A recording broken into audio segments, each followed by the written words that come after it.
संविधान एक लिखित दस्तावेज के रूप में होता है जिसमें राज्य के बारे में कई प्रावधान होते हैं और यह प्रावधान बताते हैं कि राज्य का गठन कैसे होगा और वह किन सिद्धांतों का पालन करेगा। यह वही दस्तावेज है जो राज्य के समस्त अंगों विधायिका, कार्यपालिका, न्यायपालिका को शक्तियां प्रदान करता है। इन तीनों को संविधान की मर्यादाओं में रहकर अपने कर्तव्यों का निर्वहन करना होता है। इस तरह से जब हम किसी देश के संविधान की बात करते हैं तो सामान्य रूप से इसी दस्तावेज का जिक्र कर रहे होते हैं। संविधान बनाने वाली सभा, जिसे संविधान सभा कहते हैं, की पहली बैठक 9 दिसंबर 1946 को हुई थी। डॉक्टर राजेंद्र प्रसाद संविधान सभा के अध्यक्ष थे। संविधान सभा ने डॉक्टर भीमराव अंबेडकर की अध्यक्षता में एक प्रारूप समिति का गठन किया। संविधान का प्रारूप तैयार करने में लगभग 3 वर्ष लगे। नया संविधान संविधान सभा द्वारा 26 नवंबर 1949 को अपनाया गया और यह 26 जनवरी 1950 को पूर्ण रूप से लागू हुआ, जिसे हम प्रतिवर्ष गणतंत्र दिवस के रूप में मनाते हैं।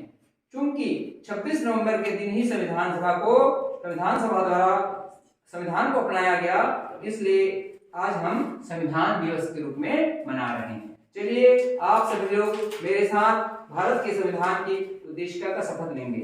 सभी लोग अपना हाथ सामने कर लीजिए। हम भारत के लोग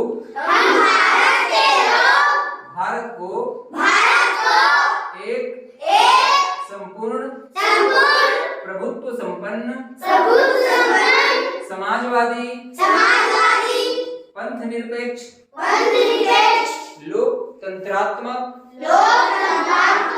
गणराज्य बनाने के लिए तथा उसके समस्त नागरिकों को सामाजिक आर्थिक और राजनैतिक न्याय विचार अभिव्यक्ति विश्वास धर्म और उपासना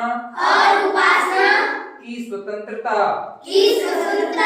प्रतिष्ठा और अवसर की समता प्राप्त कराने के लिए तथा उन सब में व्यक्ति की गरिमा और राष्ट्र की एकता और बंधुता बढ़ाने के लिए दृढ़ संकल्प होकर अपनी इस संविधान सभा में आज तारीख 26 नवंबर 1949 ईस्वी को एतद द्वारा इस संविधान को अंगीकृत अधिनियमित और आत्मार्पित करते हैं। भारत माता की जय। वंदे मातरम।